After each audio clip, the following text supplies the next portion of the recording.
mengucapkan selamat datang di DPR RI. Selamat menjadi wakil rakyat. Marilah kita jalankan amanat rakyat dengan penuh tanggung jawab dan dedikasi untuk kesejahteraan rakyat. Bahwa memang masih ada sisa PR kita yang mesti kita selesaikan di periode depan. Sebagai yang muda-muda kita masih idealis lah ya. Nah, dengan idealis itulah kita mempunyai prinsip.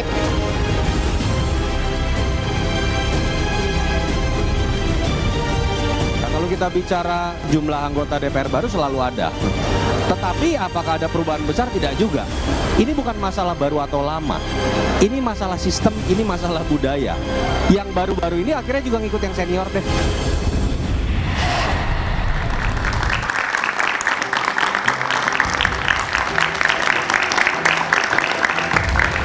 Selamat malam. Selasa 1 Oktober 2024, 580 anggota DPR masa jabatan 2024-2029 resmi dilantik.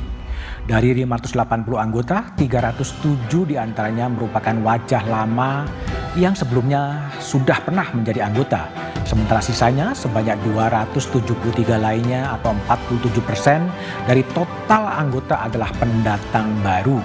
Sebagian dari mereka adalah anak muda yang usianya belum genap kepala 3. Masuknya anak muda di kancah politik nasional tentu jadi kabar gembira. Apalagi mereka mampu menggalang dan mendapatkan dukungan sehingga lolos ke Senayan. Meski jika ditilik, sebagian dari mereka adalah anak atau kerabat elit politik. Lalu mungkinkah para politisi muda ini akan mewarnai Senayan atau hanya jadi paduan suara? Inilah Satu Meja Dua Forum. Legislator muda bisa apa? Demi Allah, saya bersumpah. Demi Allah, saya bersumpah Bahwa saya akan memenuhi kewajiban saya sebagai anggota Dewan Perwakilan Rakyat dengan sebaik-baiknya dan seadil-adilnya. dengan sebaik-baiknya dan seadil-adilnya.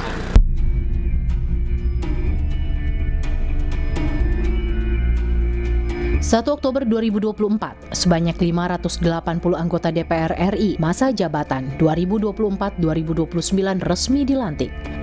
Berdasarkan keputusan KPU nomor 1205 tahun 2024 tentang penetapan perolehan kursi parpol, PDI Perjuangan mendapatkan kursi terbanyak dengan jumlah 110 anggota.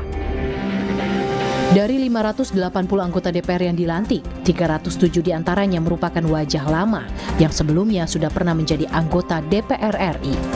Sementara sisanya sebanyak 273 kursi DPR lainnya atau 47% dari total anggota diisi wajah baru dan juga artis.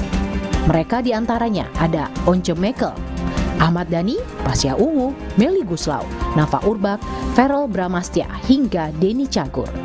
Aku yang pasti ingin memperjuangkan yang pertama itu adalah memang tekad aku waktu terjun ke sini ingin memperjuangkan nasib seniman ya, khususnya dalam bidang hak cipta gitu. Undang-undang hak cipta pengen aku benahi, yang sekarang sudah baik, insya Allah akan lebih baik dan itu juga akan berguna untuk senimannya dan juga untuk ahli warisnya yang sekarang masih. Aku sih sebenarnya ditempatkan di komisi manapun juga kalau ditempatkannya oleh partai aku harus terima dan harus dijalankan. Yang tak kalah menarik perhatian adalah wajah baru DPR kali ini juga diisi oleh politisi muda yang bahkan langsung terpilih dengan suara mencukupi mengantar mereka duduk di kursi Senayan. Kalau saya menanggapinya positif ya, karena kan dengan adanya senior-senior, kita yang muda-muda ini pasti bisa belajar lebih banyak ya dari pengalaman yang mereka miliki, apalagi yang udah ada yang sampai 5 periode, 6 periode, itu kan pastinya punya pengalaman yang lebih banyak. Jadi kami yang muda-muda ini tentunya harus belajar banyak juga dari para senior. Pengamat politik menilai anggota DPR RI periode ini memiliki tantangan tersendiri. Selain menyelesaikan limpahan RUU yang belum selesai di periode sebelumnya, DPR kali ini juga akan mendapat tugas baru dan penambahan komisi baru. Barangkali penambahan komisi juga akan berimplikasi pada anggaran, meskipun tetap akan menyesuaikan pada konteks fiskal kita.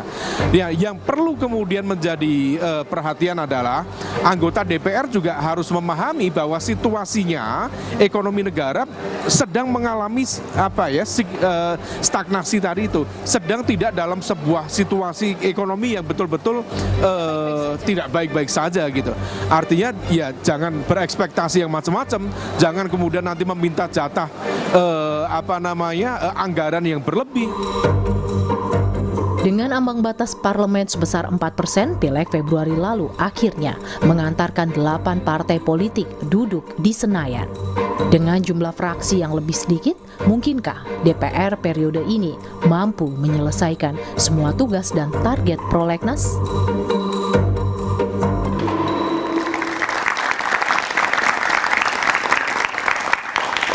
Legislator muda bisa apa? Itulah tema Satu Meja The Forum malam ini. Telah hadir di studio Ismail Bahtiar, Partai Keadilan Sejahtera. Assalamualaikum Pak Budi. Abraham Srijaya, politisi Partai Golkar. Cindy Monica Salsabila, Partai Nasdem. Rio Dodo Kambe, politisi PDI Perjuangan. Dan sahabat saya Ahmad Khairul Umam, pengamat politik. Imam, kasih. Ismail, sudah dilantik mewakili saya dan mahasiswa. Terus mau ngapain yang pertama kamu kerjain? Pertama bahwa PKS ada anak mudanya. Sebelumnya kami nggak ada yang gabung di Kaukus Muda, Pak Budi. Harapan kami sebagai perwajahan baru dengan anak-anak muda, paling tidak mendorong isu generasi kami.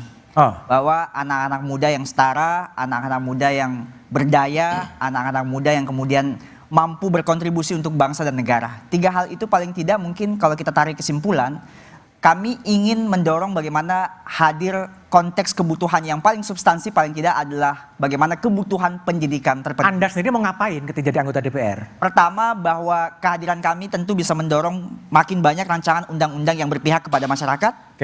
Mendorong sehingga anggaran itu kemudian tepat sasaran. Mendorong kemudian bagaimana evaluasi pemerintahan bisa kita perketat dengan kehadiran anak-anak muda. Oke, baik. Abraham, Anda lebih mewakili rakyat atau mewakili partai?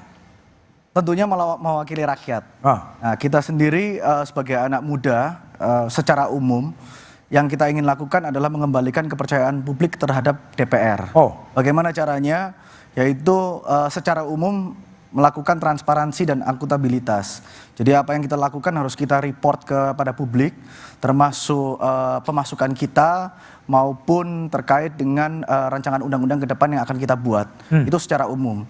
Tapi apabila saya diberikan mandat oleh partai untuk dapat berkiprah di Komisi 3, tentunya secara detail kami ingin melakukan reformasi perundang-undangan agar nanti rancangan perundang-undangan ke depan ini tidak ada pasal yang saling tumpang tindih. Saling tumpang tindih. Lalu Anda mau di Komisi 3? Kepengennya begitu, Pak. Lalu saya juga ingin melakukan reformasi terhadap lembaga peradilan yang seperti kita ketahui hakim kita ini sekarang sudah tidak pernah naik gaji sejak tahun 2012.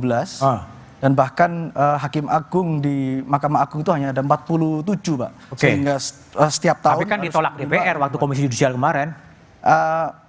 Ya itu proses yang kami tidak lalui. Belum. Kita kan barusan masuk 2 hari.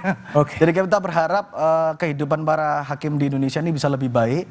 Dan tentunya yang ketiga yang kami ingin lakukan adalah reformasi terhadap pengawasan terhadap aparat penegak hukum. Baik. Cindy. Kalaulah Anda mewakili rakyat dan mewakili partai, kalau kemudian ada perbedaan antara rakyat dan partai, gimana Anda mau menempatkan diri?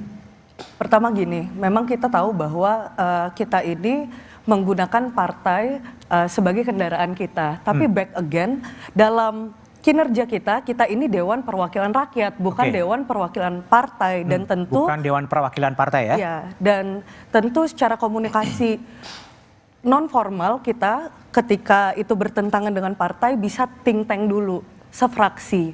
Bagaimana ketika suara rakyat itu kita perjuangkan, nanti bertabrakan dengan partai kita, berarti deal-dealannya di internal dulu. Jadi bisa berlawanan dengan Bang Surya Paloh gitu ya? Saya rasa ketua umum saya ini termasuk ketua umum yang sangat mendengar aspirasi dari kadernya sih. Jadi Mendengar dari kader atau mendengar dari atas? mendengar dari kader. Oh gitu ya. Oke. Kalau Bung Rio lebih condong mana? Lebih senang mewakili partai politik gitu, mewakili Bu Mega atau mewakili suara rakyat bawah sih? Ya, yang pasti kami di PDI Perjuangan itu harusnya tidak pernah bertentangan dengan masyarakat. Jadi tidak pernah ya? Tidak pernah. Jadi satu sisi kami sebagai caleg-caleg ataupun juga sekarang sudah jadi anggota DPR dari PDI Perjuangan pastinya diberikan ruang di partai kami untuk mensuarakan apapun yang memang menjadi keinginan dari masyarakat untuk nantinya bisa diakomodir oleh keputusan-keputusan partai yang nantinya harusnya selaras dengan apa yang diinginkan masyarakat. Terus yang pertama kali mau dilakukan oleh Bung Rio apa? Ketika sudah dilantik, masuk kepada komisi nanti terus mau ngapain terusan? Ya, saya pada saat saya berkampanye saya berjanji kepada konstituen saya yaitu di Sulawesi Utara bahwa saya akan memperjuangkan pembangunan yang merata sampai ke Indonesia Timur. Karena memang Sulawesi Utara ini... Ya, atau di DPR mau ngapain tuh? Pembangunan merata di Indonesia itu mau gimana? Kira-kira mau apa yang dikerjain? Ya, langkah politiknya? Kita akan mengarahkan politik anggaran yang tentunya berpihak kepada Indonesia Timur khususnya untuk daerah-daerah perbatasan. Karena memang Sulawesi Utara ini adalah bagian paling utara dari Indonesia. Termasuk juga kalau kita sebut Miangas sampai Pulau Rote, itu Miangas itu ada di Sulawesi Utara. Oke. Yang kami inginkan. Mas Umam, ada komitmen-komitmen dari legislator muda. Apa yang Anda tangkap? Pertama saya ingin mengucapkan selamat ya kepada kalau ini saya bilang adik-adik, tapi luar biasa. Mereka punya akselerasi capaian dalam konteks politik. Lulusan satu meja semua ini. Lulusan 9 kita undang 6 masuk, kecuali Rio. Luar biasa. Alumni satu meja, Pak. Tentu kalau sudah lulus satu meja itu berarti sudah sah itu. Dan saya ini di sini mentornya itu luar biasa. Dan begini, bahwa kemudian politisi muda pasti akan ada sikap a priori dari publik, kemudian bahkan ada estimate dan lain sebagainya.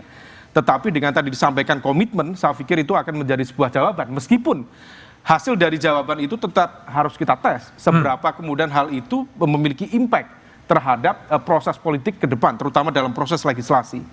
Tetapi kemudian beberapa data yang kemudian kita cermati, tentu ini menjadi sebuah realitas regenerasi politik yang cukup baik. Karena tadi disebutkan ada beberapa yang sampai 6 periode, 5 periode, dan lain sebagainya.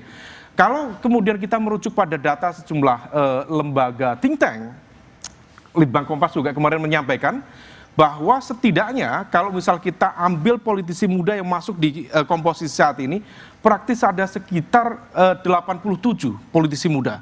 Dan yang 50 itu kebanyakan, artinya sekitar 57,5% itu terkait dengan politik dinasti.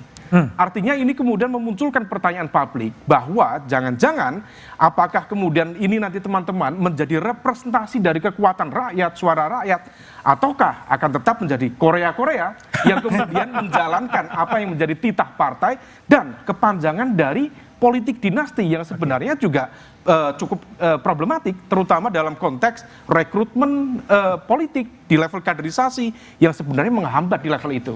Tapi kita ini yang kemudian perlu dijawab dengan cermat oleh kita harus optimis ya. Awalnya harus optimis, kita beri waktu 100 hari gitu. Maksud Mas BDM awalnya harus optimis itu berarti endingnya ada kemungkinan pesimis ya? Oh iya pasti kan. Akan menjadi begitu gitu. Iya, artinya ini menjadi sebuah tes yang betul-betul tidak bisa dianggap sebelah mata. Dan ini adalah sebuah pertaruhan gagasan, pertaruhan pride kita sebagai politisi terutama. Tetapi kalau misal kemudian isu itu bisa dijawab, saya pikir sikap-sikap a priori, sikap-sikap yang underestimate terhadap politisi muda bisa dipatahkan. Tetapi sekali lagi, kalau misal kemudian ternyata yang terjadi sama saja, sami mawon, itu saja, saya pikir ini akan menjadi sebuah catatan serius bagi problem demokrasi kita. Terutama tadi, jangan-jangan ini adalah bagian dari produk kepanjangan dari kooptasi kekuatan politik yang sebenarnya itu saja, sehingga kemudian tidak terjadi penyebaran secara merata. Jadi kalau misal kemudian pelembagaan partai politik itu tidak terjadi secara equal, tetapi terprivatisasi di keluarga-keluarga itu saja. Ya? Dan ini menjadi sebuah catatan kemunduran demokrasi. Oke, menjadi tantangan bagi legislator muda, bagi newbie, apakah mereka bisa konsisten menyuarakan suara rakyat, bukan hanya partai politik? Kita bahas setelah jeda berikut ini.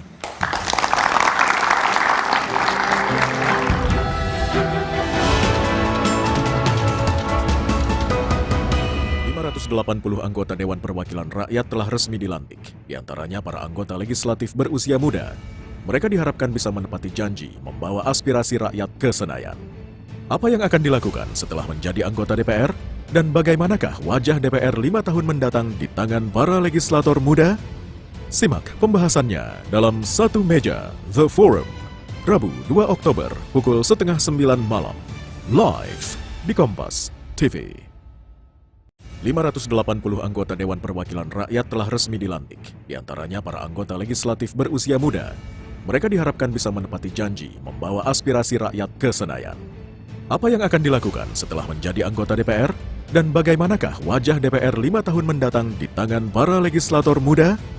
Simak pembahasannya dalam Satu Meja The Forum, Rabu 2 Oktober pukul 8:30 malam, live di Kompas TV. 580 anggota Dewan Perwakilan Rakyat telah resmi dilantik. Di antaranya para anggota legislatif berusia muda. Mereka diharapkan bisa menepati janji membawa aspirasi rakyat ke Senayan. Apa yang akan dilakukan setelah menjadi anggota DPR? Dan bagaimanakah wajah DPR 5 tahun mendatang di tangan para legislator muda? Simak pembahasannya dalam Satu Meja The Forum, Rabu 2 Oktober pukul 8:30 malam, live di Kompas TV. 580 anggota Dewan Perwakilan Rakyat telah resmi dilantik. Di antaranya para anggota legislatif berusia muda. Mereka diharapkan bisa menepati janji membawa aspirasi rakyat ke Senayan. Apa yang akan dilakukan setelah menjadi anggota DPR? Dan bagaimanakah wajah DPR 5 tahun mendatang di tangan para legislator muda? Simak pembahasannya dalam Satu Meja The Forum, Rabu 2 Oktober pukul 8:30 malam, live di Kompas TV. 580 anggota Dewan Perwakilan Rakyat telah resmi dilantik. Di antaranya para anggota legislatif berusia muda. Mereka diharapkan bisa menepati janji membawa aspirasi rakyat ke Senayan. Apa yang akan dilakukan setelah menjadi anggota DPR? Dan bagaimanakah wajah DPR 5 tahun mendatang di tangan para legislator muda? Simak pembahasannya dalam Satu Meja The Forum, Rabu 2 Oktober pukul 8:30 malam, live di Kompas TV.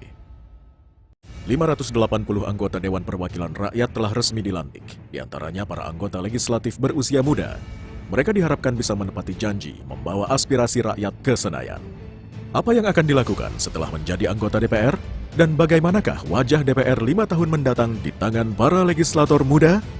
Simak pembahasannya dalam Satu Meja The Forum, Rabu 2 Oktober pukul 8:30 malam, live di Kompas TV. 580 anggota Dewan Perwakilan Rakyat telah resmi dilantik. Di antaranya para anggota legislatif berusia muda. Mereka diharapkan bisa menepati janji membawa aspirasi rakyat ke Senayan. Apa yang akan dilakukan setelah menjadi anggota DPR? Dan bagaimanakah wajah DPR 5 tahun mendatang di tangan para legislator muda? Simak pembahasannya dalam Satu Meja The Forum, Rabu 2 Oktober.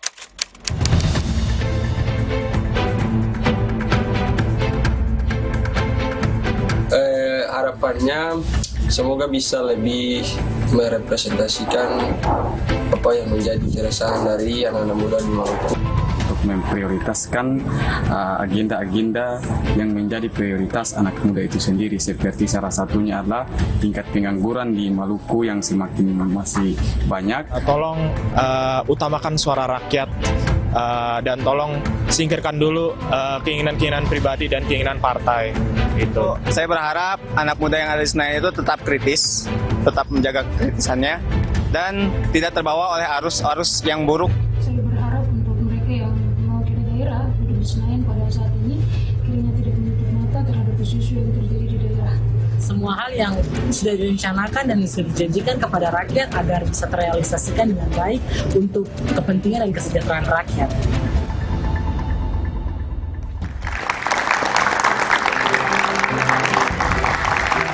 Oke, itulah suara-suara dari rakyat yang telah memilih wakil-wakilnya Ismail Bahtiar. Ada harapan.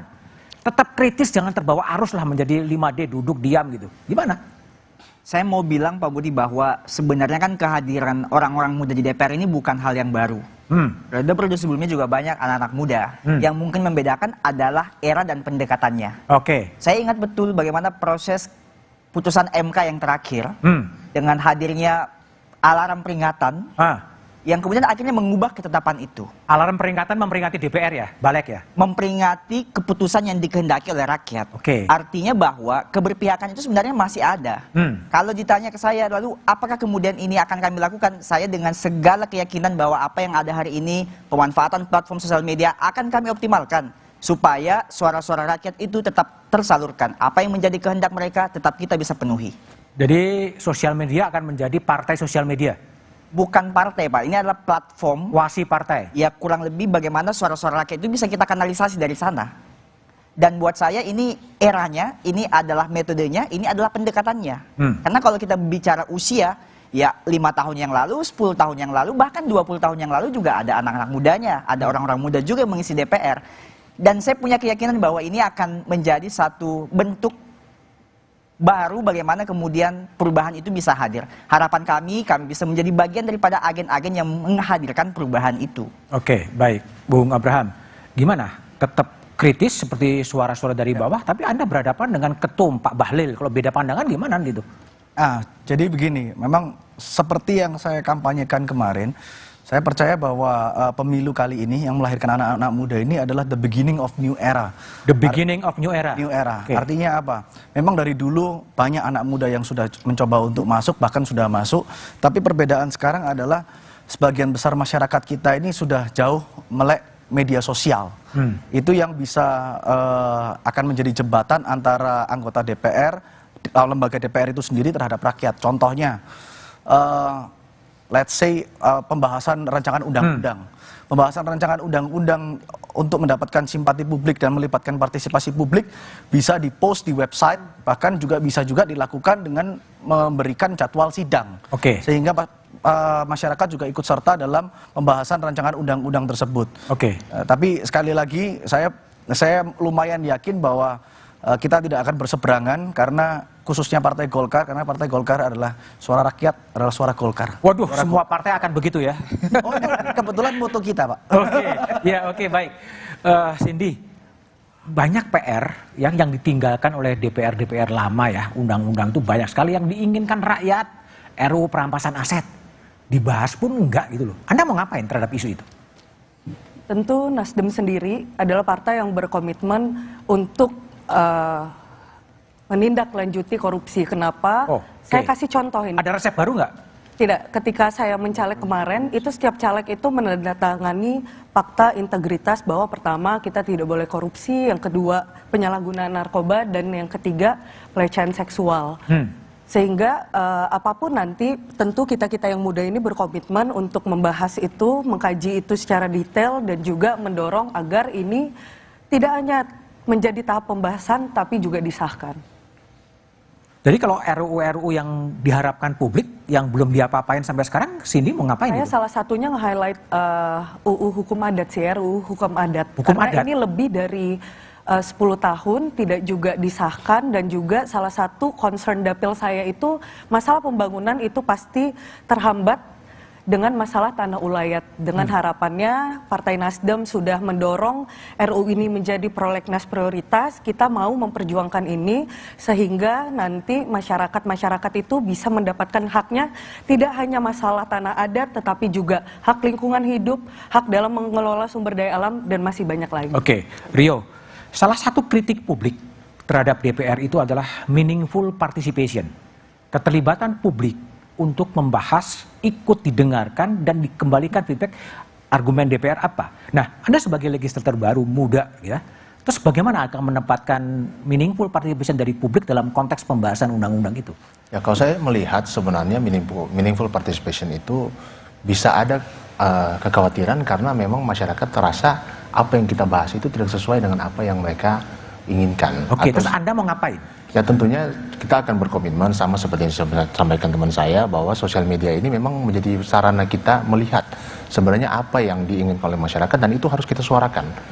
Apapun medianya, apakah kita suarakan itu dalam rapat fraksi, apakah itu kita suarakan dari rapat-rapat lainnya, ataupun bahkan kita suarakan juga lewat sosial media kalau memang Nah, rakyatnya ketika bahas undang-undang ditaruh di mana itu?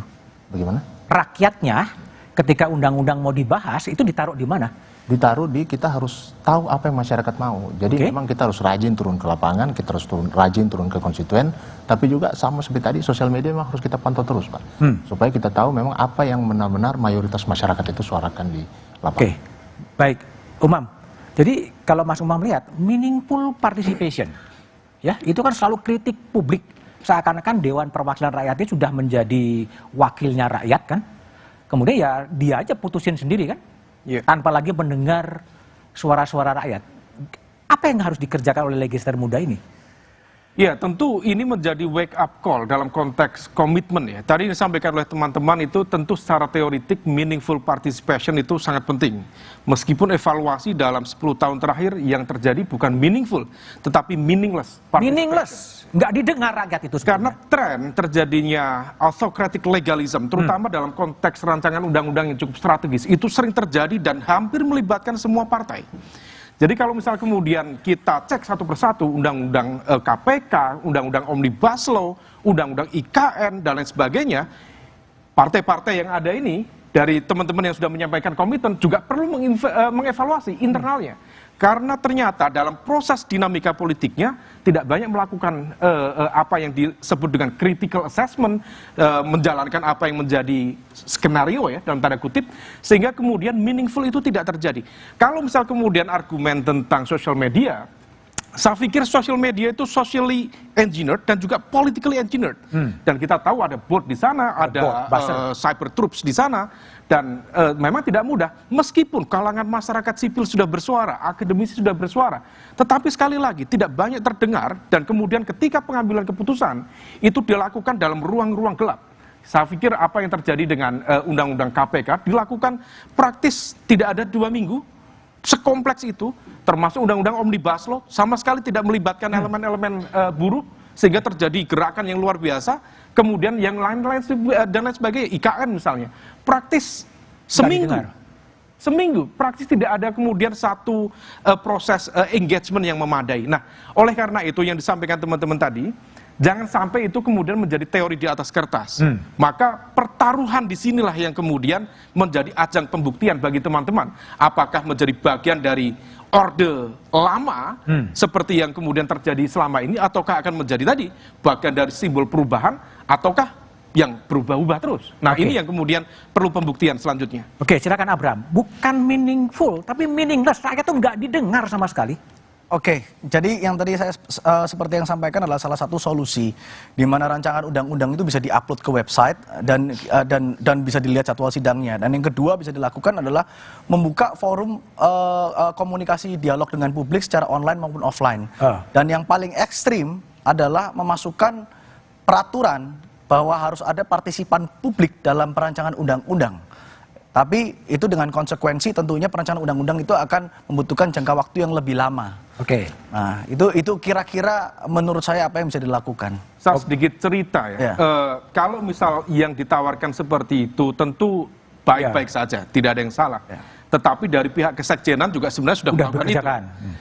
Bahkan kalau misal kita cermati apa yang terjadi dalam pengambilan keputusan di Undang-Undang Omnibus Law, itu dilakukan justru dengan cara, kalau dalam bahasa istilah di kampung saya, selintutan. Ngumpet-ngumpet.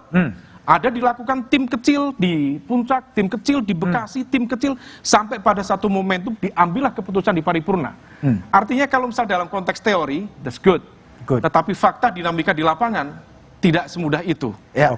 Saya Oke, ya, Pak Budiman. Jadi bagaimana kemudian kita harus menumpukan harapan pada anggota DPR baru, kita bahas setelah jeda berikut ini. Ya.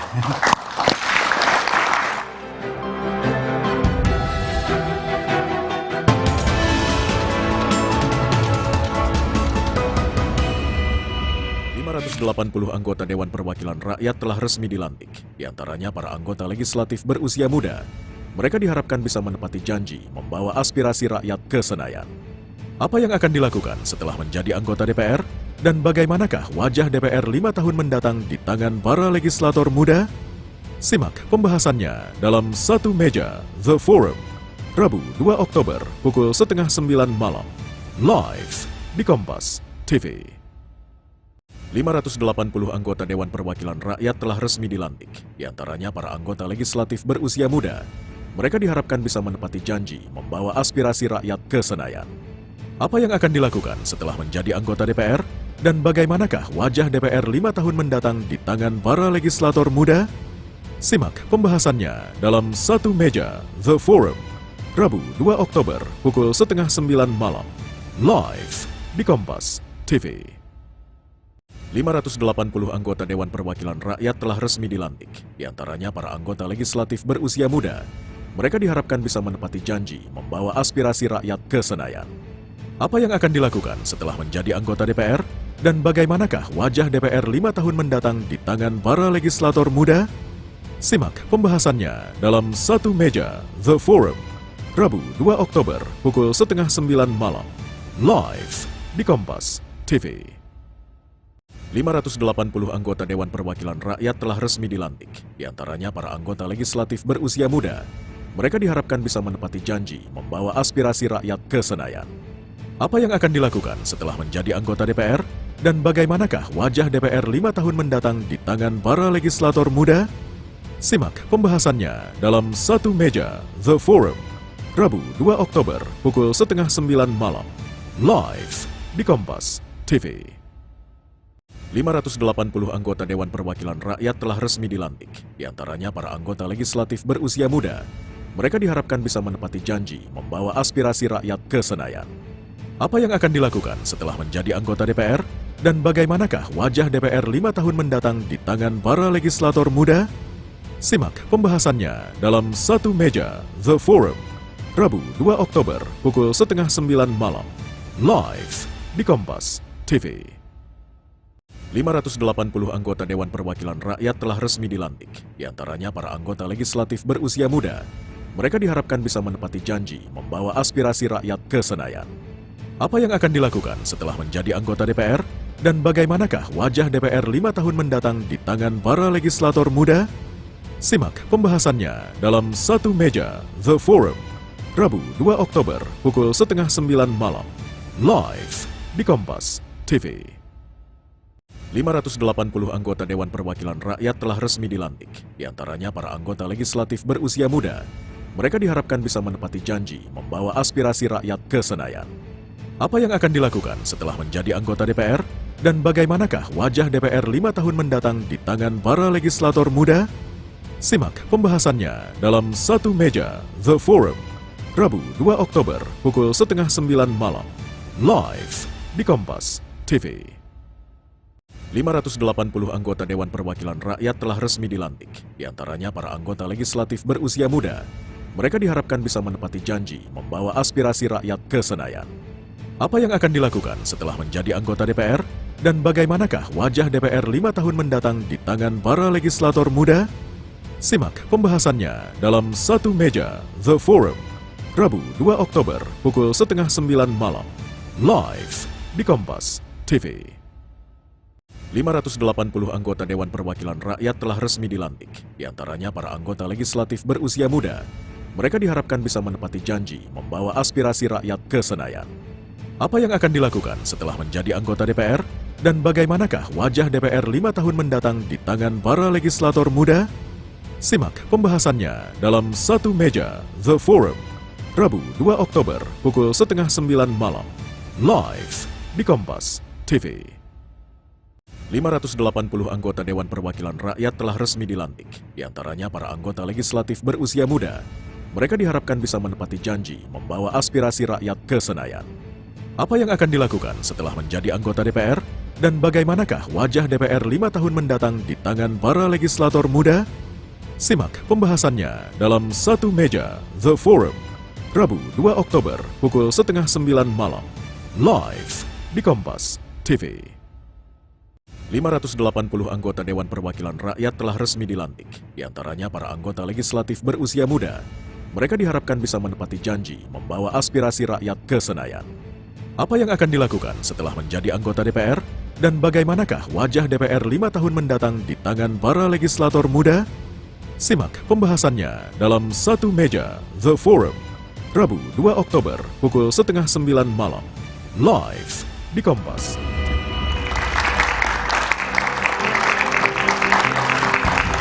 Masih bersama saya Budiman Tantorejo di Satu Meja The Forum. Ismail Bahtiar, di tengah anggaran yang terbatas, kementerian negara tak terbatas, komisi juga akan diperluas. Gimana sebagai legislator muda menghadapi dua constraint itu?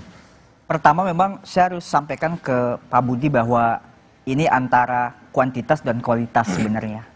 Jadi saya secara personal tentu saja sampai hari ini tidak mau menaruh ekspektasi terlalu jauh tentang komisi yang bertambah, kementerian yang bertambah. Tapi setidaknya atau sekurang-kurangnya tugas-tugas yang paling kecil, yang paling ringan yang ada di dapil saya. Masih ada Pak sekolah-sekolah di dapil saya yang dindingnya pakai kayu.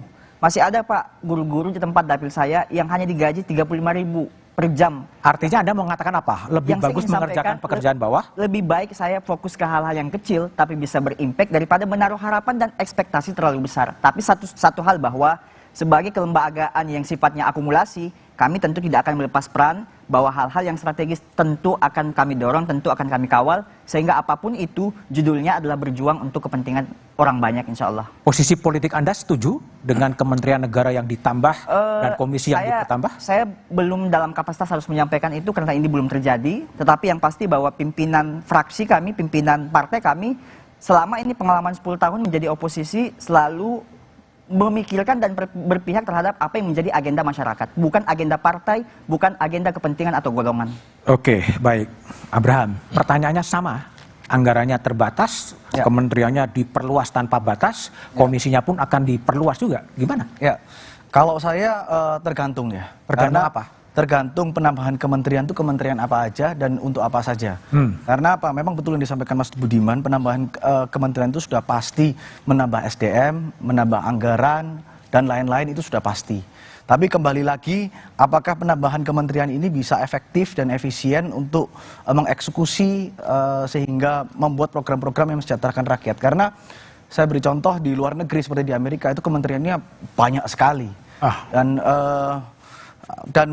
terbukti bisa berjalan dengan baik. Nah, pertanyaan di Indonesia, apakah itu bisa dieksekusi? Kembali lagi kita harus tanya kepada presiden terpilih penambahan kementerian itu apa saja, dan apabila ada penambahan komisi juga harus dilihat kementeriannya itu apa saja. Apabila memang penambahan komisi ini dibutuhkan karena kementerian bertambah, maka harus dilakukan karena jangan sampai pengawasan terhadap eksekutif jadi berkurang karena adanya penambahan kementerian. Ada ya DPR ngawasi eksekutif?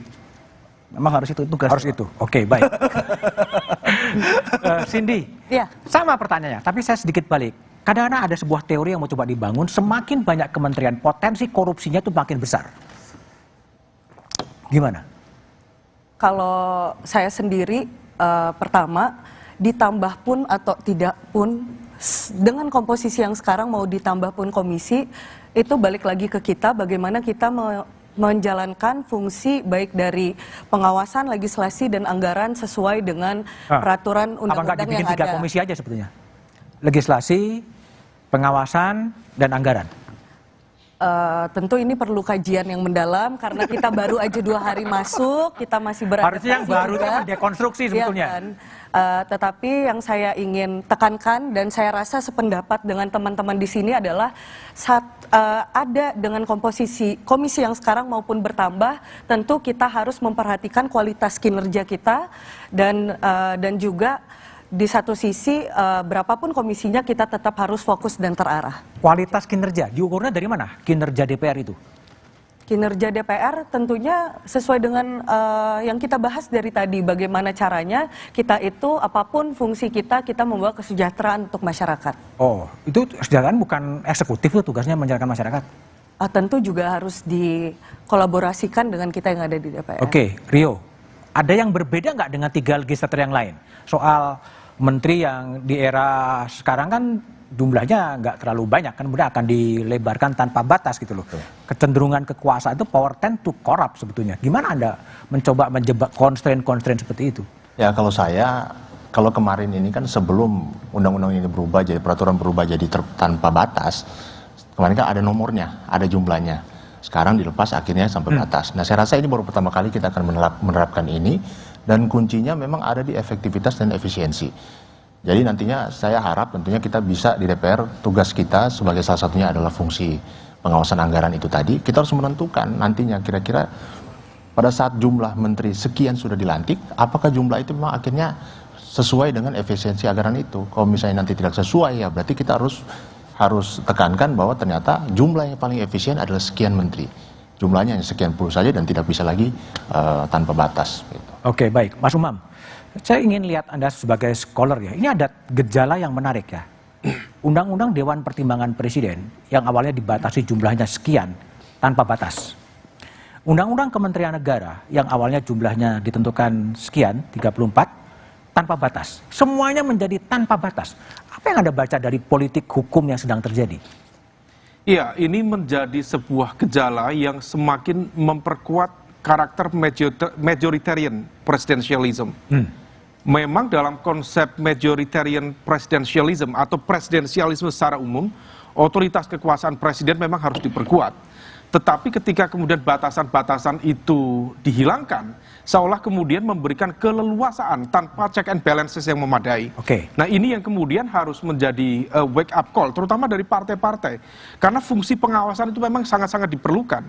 Nah kalau misal kemudian angka itu dihilangkan, ada cukup banyak kompleksitas persoalannya. Tetapi kalau misal kemudian nanti implikasinya pada penambahan komisi di DPR, maka kita khawatir jangan-jangan kapasitas fiskal kita sendiri juga tidak begitu memadai untuk menjawab tantangan itu. Nah oleh karena itu memang ke depan prioritas kinerja tetap harus diutamakan, kemudian rasionalisasi program-program strategis harus dipilah itu. Maka program-program yang sekiranya tidak begitu penting, tidak begitu urgent, maka harus dirasionalisasikan. Kalau misalnya kemudian dipaksakan, justru akan semakin mengkhawatirkan arah fiskal kita ke depan. Dan yang terpenting menjadi bagian dari moral ethic call, terutama bagi teman-teman muda. Mereka yang berada di DPR, bagian dari etalase kepemimpinan muda nasional, maka kemudian gambar atau wajah tentang tradisi gaya hidup itu harus dijaga dengan baik. Anda, teman-teman muda, para politisi, bukan hanya mewakili rakyat, tetapi juga mewakili segmen muda kita, yang banyak dari mereka tidak terserap dalam konteks pekerjaan secara layak, secara pendidikan juga kurang beruntung dan lain sebagainya. Maka kemudian ini menjadi wake up call secara etik, secara moral. Jangan sampai kemudian apa yang disampaikan di depan tidak sesuai dengan apa yang dikerjakan di belakang. Nah ini yang kemudian perlu kesesuaian, Mas Budiman, di fase awal dalam konteks struktural tadi. Memang ada pengawasan dan juga ada ekspektasi yang cukup lebih, tetapi juga dalam konteks soft, moral ya, bicara tentang etik, ini juga menjadi kehati-hatian yang lebih ke depan. Mas Umam, bagaimana? Biasanya kan kemudian kalau Jawa tuh Kelly ini ora Kelly gitu. Jadi sering terjadi. Bagaimana mencegah agar legislator muda ini tidak ikut arus terhadap praktek-praktek politik yang selalu ingin seragam, selalu ingin seperti itu gitu. Gimana asal resepnya? Kalau resep tentu saya sendiri juga harus diuji itu. Tetapi secara general, lagi-lagi dalam konteks ini memang perbaikan struktural secara kelembagaan ya. Jangan sampai kemudian lembaga sendiri juga tidak memiliki fungsi pengawasan yang baik dan memadai. Kemudian dalam konteks internal tentu komitmen personal, komitmen individu menjadi sebuah pertaruhan. Ini bukan hanya kemudian membuktikan kepada lingkungan sekitar, tetapi juga kepada publik. Apakah memang Anda layak untuk diletakkan pada posisi yang begitu strategis menjadi wakil rakyat, ataukah justru menjadi etalase yang sebenarnya bagian dari kelanjutan dari catatan-catatan kurang progresif dalam konteks kepemimpinan nasional. Oke, baik. Jadi banyak sekali kemudian anak-anak muda yang sangat artikulatif, sangat kuat ketika berada di luar parlemen, berada di luar kekuasaan, dan ini tentunya ujian bagi legislator muda. Apakah mereka juga akan tetap artikulatif, tetap menjadi aktivis berada di parlemen? Kita lihat setelah jeda berikut ini.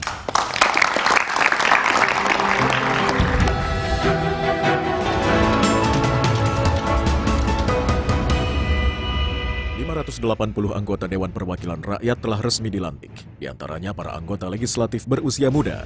Mereka diharapkan bisa menepati janji membawa aspirasi rakyat ke Senayan.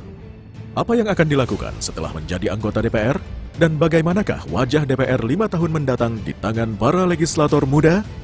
Simak pembahasannya dalam Satu Meja The Forum, Rabu 2 Oktober pukul 8:30 malam, live di Kompas TV. 580 anggota Dewan Perwakilan Rakyat telah resmi dilantik. Di antaranya para anggota legislatif berusia muda. Mereka diharapkan bisa menepati janji membawa aspirasi rakyat ke Senayan. Apa yang akan dilakukan setelah menjadi anggota DPR? Dan bagaimanakah wajah DPR 5 tahun mendatang di tangan para legislator muda? Simak pembahasannya dalam Satu Meja The Forum, Rabu 2 Oktober pukul 8:30 malam, live di Kompas TV. 580 anggota Dewan Perwakilan Rakyat telah resmi dilantik, di antaranya para anggota legislatif berusia muda. Mereka diharapkan bisa menepati janji membawa aspirasi rakyat ke Senayan. Apa yang akan dilakukan setelah menjadi anggota DPR? Dan bagaimanakah wajah DPR 5 tahun mendatang di tangan para legislator muda? Simak pembahasannya dalam Satu Meja The Forum, Rabu 2 Oktober pukul 8:30 malam, live di Kompas TV. 580 anggota Dewan Perwakilan Rakyat telah resmi dilantik, di antaranya para anggota legislatif berusia muda. Mereka diharapkan bisa menepati janji membawa aspirasi rakyat ke Senayan. Apa yang akan dilakukan setelah menjadi anggota DPR? Dan bagaimanakah wajah DPR 5 tahun mendatang di tangan para legislator muda? Simak pembahasannya dalam Satu Meja The Forum, Rabu 2 Oktober pukul 8:30 malam, live di Kompas TV. 580 anggota Dewan Perwakilan Rakyat telah resmi dilantik, di antaranya para anggota legislatif berusia muda. Mereka diharapkan bisa menepati janji membawa aspirasi rakyat ke Senayan. Apa yang akan dilakukan setelah menjadi anggota DPR? Dan bagaimanakah wajah DPR 5 tahun mendatang di tangan para legislator muda? Simak pembahasannya dalam Satu Meja The Forum, Rabu 2 Oktober pukul 8:30 malam, live di Kompas TV. 580 anggota Dewan Perwakilan Rakyat telah resmi dilantik, di antaranya para anggota legislatif berusia muda. Mereka diharapkan bisa menepati janji membawa aspirasi rakyat ke Senayan. Apa yang akan dilakukan setelah menjadi anggota DPR? Dan bagaimanakah wajah DPR 5 tahun mendatang di tangan para legislator muda? Simak pembahasannya dalam Satu Meja The Forum, Rabu 2 Oktober pukul 8:30 malam, live di Kompas TV. 580 anggota Dewan Perwakilan Rakyat telah resmi dilantik, di antaranya para anggota legislatif berusia muda. Mereka diharapkan bisa menepati janji membawa aspirasi rakyat ke Senayan. Apa yang akan dilakukan setelah menjadi anggota DPR? Dan bagaimanakah wajah DPR 5 tahun mendatang di tangan para legislator muda? Simak pembahasannya dalam Satu Meja. Masih bersama saya, Budiman Tantojo di Satu Meja The Forum. Bung Rio, sebagai legislator muda, pertama kali masuk Senayan, apa yang akan membedakan Anda ketika Anda berada di Senayan nanti? Apa yang mau dikerjakan? Apa aspirasi apa yang mau dibawa spesifik yang akan Anda bawa? Ya, saya selalu percaya bahwa kenapa harus ada anak muda, karena memang masyarakat saat ini pemilih kita 50% itu milenial dan Gen Z. Jadi secara spesifik saya akan memberikan program-program yang tentunya sangat kena ke masyarakat, khususnya anak muda, terkait juga dengan pendidikan, ataupun juga terkait juga dengan lapangan pekerjaan, dimanapun komisi saya ditempatkan. Kalau memang saya tidak ditempatkan di komisi yang berkaitan dengan itu akan menjadi kegiatan sosial saya. Dan secara spesifik saya akan mengangkat isu-isu yang sangat-sangat berkaitan dengan anak muda. Bagaimana? Anda bisa meyakinkan publik gitu, dan kemudian ada ayah Oli Dodo Kambe yang begitu nama besar di PDI Perjuangan. Bagaimana Anda bisa melepas dari figur ayah itu? Ya, saya selalu percaya bahwa yang namanya generasi kedua atau generasi ketiga di dunia politik itu pasti akan ada stigma negatif seperti itu. Dan itu akan saya gunakan sebagai suatu semangat baru, ajuan baru, karena saya percaya juga saya terpilih ini dengan proses yang sebagaimana seharusnya. Saya terpilih dengan proses dengan yang tidak melalui proses yang salah, dan juga di partai kami memang siapapun yang mencalonkan, baik dia itu anak dari siapa, semua harus melewati proses kaderisasi yang seharusnya, dan juga memang diwajibkan juga harus ikut struktural partai. Saya sendiri sudah beberapa tahun jadi pengurus kecamatan, jadi memang dari pekerjaan politik secara kepartaian itu saya juga terbiasa turun ke masyarakat, dan saya menganggap stigma tidak bisa lepas dari orang tua itu suatu hal yang biasa saja. Saya anggap itu hanya menjadi pemacu semangat saya, dan nantinya waktu yang akan membuktikan. Oke, baik. Cindy, sekarang legislator muda, perempuan lagi, ada sesuatu yang baru nggak sih yang mau Anda lakukan? Dan ini loh harus saya perjuangkan. Pada era saya inilah bisa dilahirkan rancangan undang-undang kepresidenan misalnya. Gini, yang pertama yang saya tangkap adalah anak muda itu harus accessible. Kita tuh accessible dan harus transparan. Mungkin merangkum yang tadi teman-teman sampaikan. Jadi kalau untuk isu spesifik, tentu saya harus menyesuaikan di mana program-program yang spesifik juga untuk masyarakat itu sesuai di mana komisi saya ditempatkan. Tetapi jauh sebelum saya masuk politik, saya ini adalah seorang perempuan yang sangat memperjuangkan, kita punya foundation yang sangat memperjuangkan tentang perempuan dan anak. Jadi terlepas di mana komisi saya ditempatkan, kita itu udah ada rancangan akan membuat program pengaduan perempuan dan anak, di mana nanti kita juga udah siapkan tim hukumnya dan juga tim psikolognya untuk mengawal kasus-kasus tersebut. Dan juga karena saya basicnya adalah seorang pengusaha dan jurusan ekonomi, tentu nanti kita akan mendorong program-program legislasi yang pro terhadap UMKM.